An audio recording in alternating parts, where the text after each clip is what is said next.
subscribe please. Subscribe gratis loh, gratis buat subscribe. Supaya gue bisa lebih semangat lagi membuat konten-konten yang menarik buat kamu semuanya. Ayo, saya hitung ya, 1, 2, 3, subscribe. Saat itu aku adalah manusia hutan rimba. Setiap hari yang aku lakukan adalah menyusuri sudut rimba yang mungkin belum pernah terjamah manusia. Aku dan satu kawanku berbulan-bulan hidup di tengah hutan untuk mencari rezeki. Kayu gaharu yang menjadi buruan kami saat itu. Di dalam hutan kami tak punya arah dan tujuan, apalagi peta. Hanya bermodal keyakinan bahwa di depan sana ada yang kami cari. Peta yang kami punya hanya matahari. Hingga pada suatu hari, kami dalam posisi yang tersudut, yaitu berada dalam keadaan kelaparan. Entah kenapa tak ada satupun jebakan kami yang berhasil. Semuanya nihil. Padahal biasanya sangat mudah mendapatkan santapan. Dengan memakan tumbuhan yang kami tahu bisa dimakan, kami berusaha terus berjalan untuk menemukan penyambung hidup.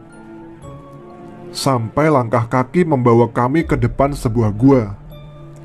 Sambil beristirahat merebahkan tubuh, kami juga berlindung dari derasnya hujan.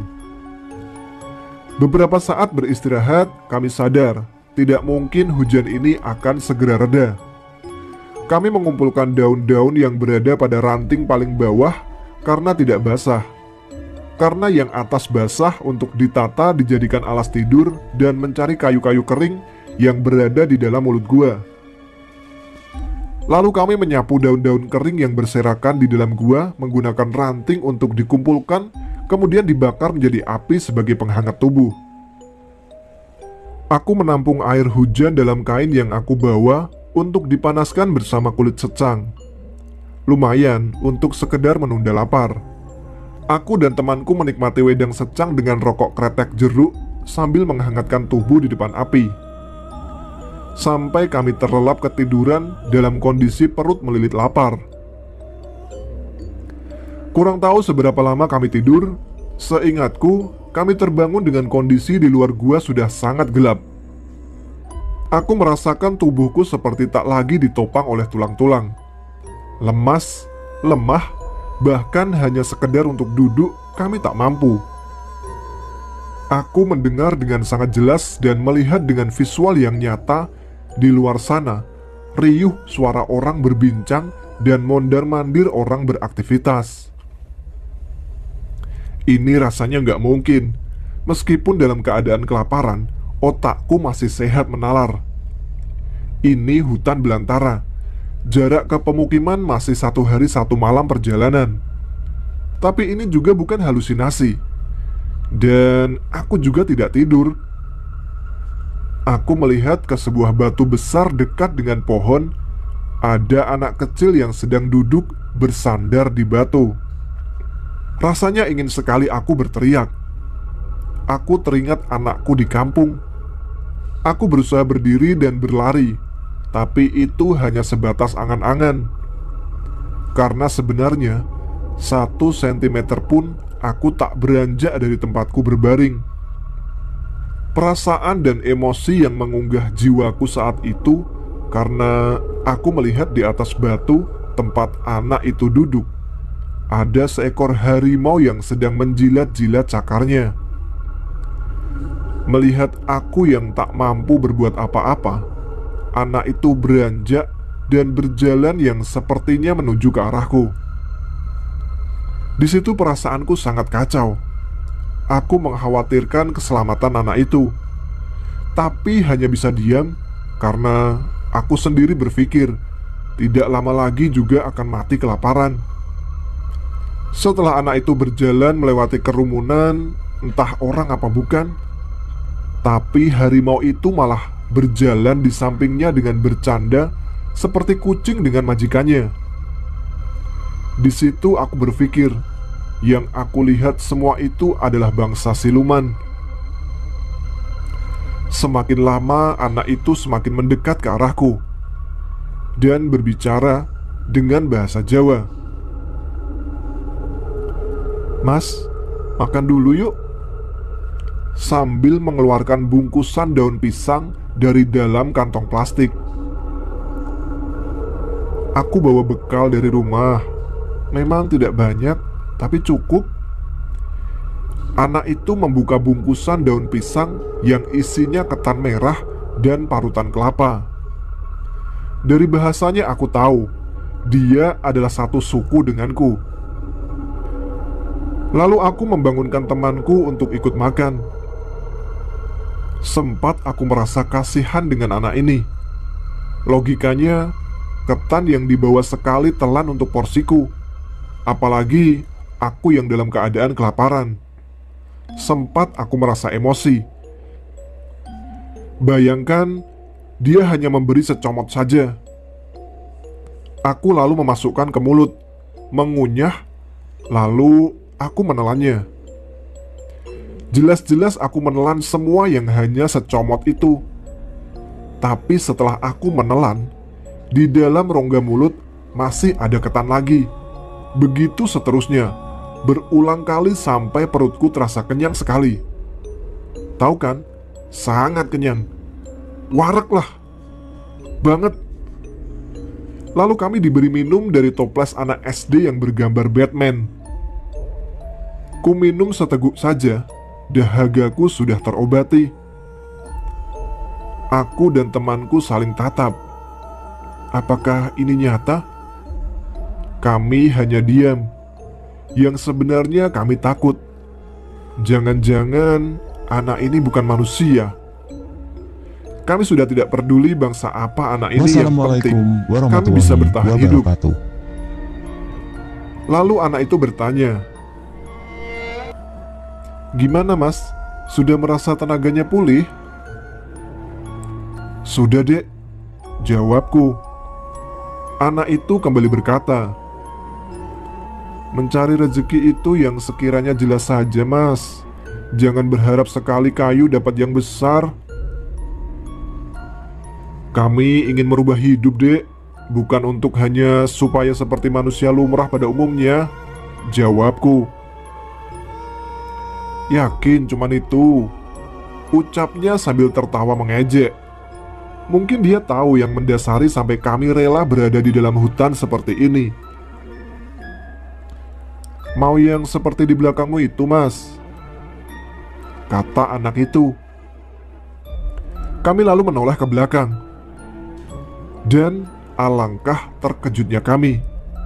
Bertahun-tahun masuk hutan, kami belum pernah menemukannya. Tumpukan emas yang berserakan memantulkan kerlap-kerlip cahaya megah yang menghanyutkan. Kami yang berjiwa kere ini terpaku dan sudah membayangkan menjadi orang kaya. Sambil menunjuk, anak itu berkata, "Tapi dia ditugaskan untuk menjaga loh mas." Tiba-tiba kami melihat 10 orang yang berbadan kekar berada di antara hamparan emas itu.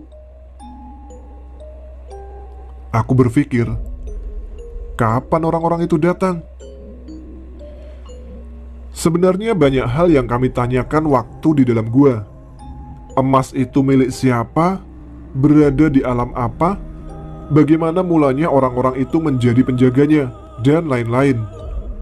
Tapi kami skip saja karena kami takut berdampak tidak baik untuk akidah apabila diceritakan. Singkat cerita, aku memilih mengikuti perjalanan anak ini dan temanku memilih untuk pulang. Lalu kami mengantarkan temanku sampai jarak 1 jam perjalanan menuju kampung Batas Rimba. Aku berpisah dengan temanku untuk ikut menemani perjalanan Mas Derajat menjelajah hutan Sumatera, bahkan sampai ke dalam hutan Takengon melalui jalur utara, hutan Porsea Tapanuli Utara. Tapi kisahnya aku skip aja ya, karena aku merasa kurang berhak dan pantas untuk mengisahkannya.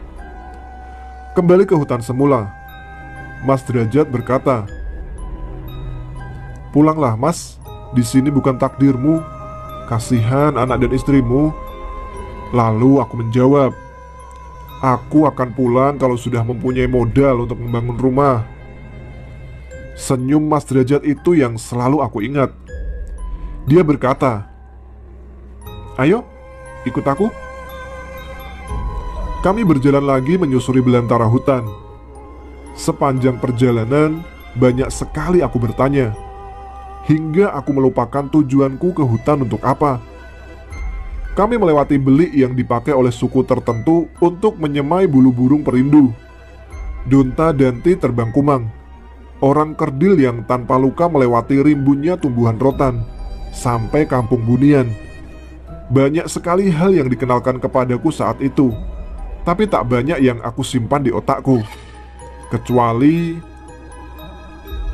huruf hijaiyah itu bernyawa, Mas. Kalamullah itu hidup. Cuman kadang kita harus di antara hidup dan mati dahulu untuk menghidupkannya. Bukankah sangat tajam, Mas? Sepotong ayat yang kamu baca di gua kemarin, sampai kamu bisa menembus penjuru lapisan alam. Itu semua karena kamu berada di antara hidup dan mati, yang menjadikan ucapanmu bukan hanya mulut. Sebuah ilmu hikmah yang tanpa sadar aku terima dari sosok Mas Derajat. Pantesan orang kesurupan banyak yang lebih hafiz Qur'annya daripada yang membacakan, pikirku.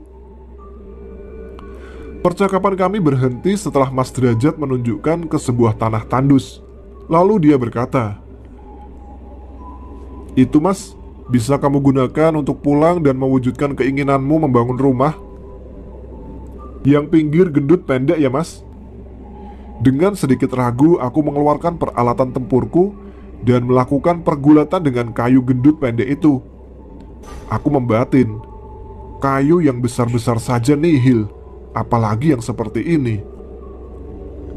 "Mas, Gusti Allah menyediakan makan untuk kodok kintel yang hidup di dalam kelapa. Dan ulat pohon turi itu gendut makmur meski cuman hidup di dalam urat kayu turi. Gak ada yang gak mungkin jika Gusti Allah berkehendak. Innama amruhu idza." Terus dan terus aku menebang pohon ini sampai akhirnya tumbang dan benar. Luar biasa. Aku percaya ini lebih dari cukup untuk rumahku. Tapi aku melihat sosok menyeramkan mondar-mandir seperti ayam hutan yang melihat telurnya diambil dari sarang. Aku ya kabur dulu, mendekati Mas Derajat dan menyampaikannya. "Tenang saja, Mas. Katanya ayam hutan. Mbok dipiara aja gimana? Biar jadi bekisar," ucap Mas Derajat. Kampret ini anak. Ketakutanku dijadikan mainan. Sebenarnya aku juga malu sih. Orang tua dijadikan bahan lelucon anak kecil. "Sudah, cepat ambil. Terus kita pulang." Dengan rasa takut tapi butuh, aku menyelesaikan tugasku. Mas Derajat meniup plastik tempat daun pisang bungkus ketan tadi, lalu memecahkannya. Tahu kan betapa kagetnya aku? Di situ aku pingsan dan mengompol. Bayangkan sendiri, di hutan rimba melihat penampakan dikarenakan aku mengambil sesuatu yang jelas penghuni daerah situ geram, lalu dikagetkan dengan letusan plastik yang ditiup seperti balon. Aku terbangun karena mendengar Mas Derajat bermain-main dengan seekor kancil. Sebenarnya aku sudah kepalang emosi, tapi tak berani juga, karena aku sadar diri. Anak ini bisa melemparku menjadi santapan makhluk hutan sini. Setelah selesai membereskan tugas, aku dan Mas Derajat kecil melanjutkan perjalanan untuk pulang. Entah lewat mana, karena aku dalam keadaan tanpa arah. Lebih tepatnya, tak tahu arah. Aku sempatkan berbilas di sungai karena kena ompol. Di sepanjang jalan, aku dikerjain habis-habisan sama Mas Derajat kecil. Ada gumpalan kecil berwarna hitam di dekat akar. Lalu Mas Derajat bilang, "Sepertinya itu batu mulia, Mas." Aku yang penasaran tentu mendekat dan memeriksa. "Sepertinya bukan, Mas," kataku. "Tahu dari mana?" "Bisa dilihat, Mas." "Mata kadang menipu. Coba dinyatakan dulu deh." Aku pun memegang agak keras. Setelah agak kuat, aku meremas remuk, empuk, dan lembek. "Kok aku seperti kenal dengan barang ini ya, pikirku. Mas, ini bukan batu mulia. Aku remuk. Mungkin jadi serbuk ya mas, ucapnya. Aku masih tak percaya. Dan gobloknya aku mencium barang itu. Sontoloyo, padahal aku tadi sudah merasa kenal. Dan benar, itu tai unggas yang baunya aduhai memualkan. Mas, ini tai ayam, ucapku. Dia lalu menjawab, ah, yang bener, sambil cengengesan. Aku yang merasa dituduh berbohong kembali mencium lagi. Ini tai mas. Aku cium lagi dan pastikan lagi. Tuh kan mas, bener, ini tai. Loh, kalau itu tai, ngapain mas dicium berkali-kali? Kurang kerjaan loh. Jawabnya menjengkelkan. Asem, aku dikerjain sama anak kecil. Singkat cerita, kami sudah keluar dari hutan dan kami berada di kawasan Prabu Mulih. Ini dari mana ceritanya bisa sampai di sini ya? Tanyaku dalam kebingungan batin. Sudah, jual aja dulu mas. Itu pengepul besar, ujarnya. Tahu dari mana anak kecil ini? Pikirku. Maklum, gak baru sekali aku dikerjain dalam hutan. Sampai aku harus lepas celana untuk menghindari razia bangsa jin.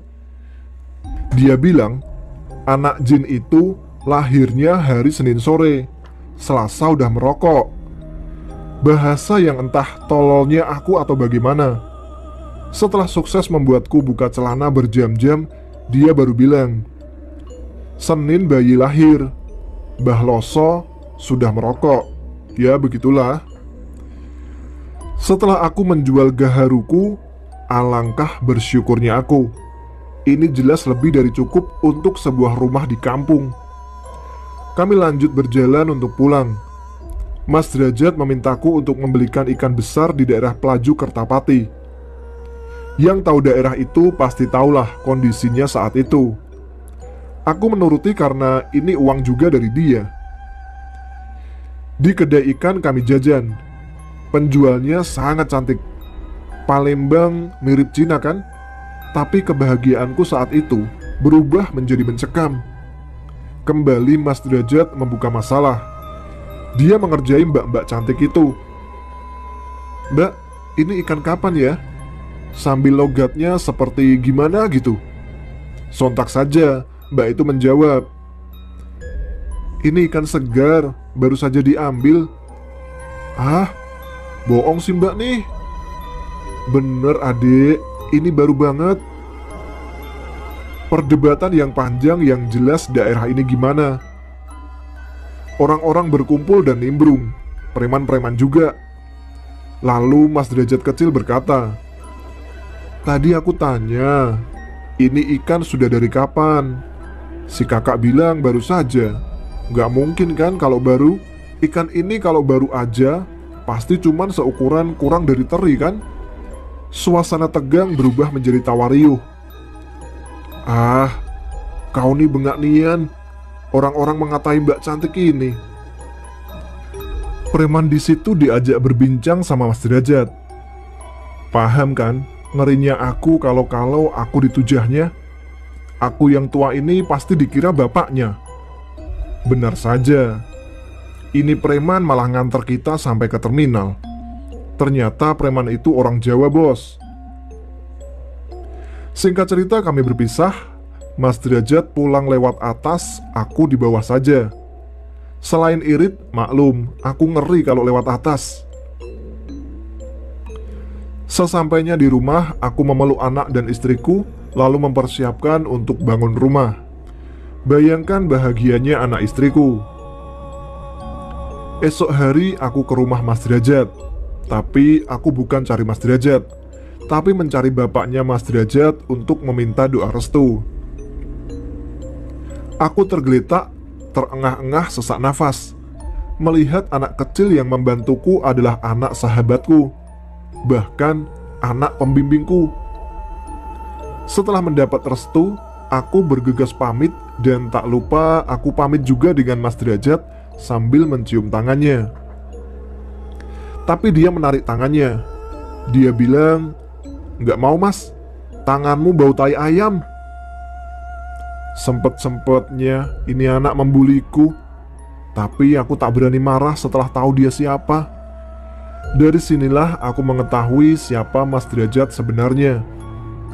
Aku pulang dan memberitahu anak istriku tentang sosok anak yang membantuku. Mereka tanpa pikir panjang langsung mengajak aku ke rumah Mas Derajat. Di sana istriku berlutut dan mencium tangan Mas Derajat, tapi malah dimarahi habis-habisan. "Kamu ini seperti gak punya Gusti Allah, berlutut sama makhluk. Sudah pulang sana, perbaiki akalmu." Begitulah kira-kira perkenalanku dengan Mas Derajat. Buat Cik Dita, Mas Derajat memang dibilang banyak sekali pacarnya, fuckboy atau donjuan, tapi harus dilogika. Banyak yang mengaku atau memang bener pacarnya. Padahal di suatu kesempatan beberapa wanita itu berkumpul dan juga ada Mas Derajat. Harusnya bertengkar dong kalau benar-benar status mereka pacarnya.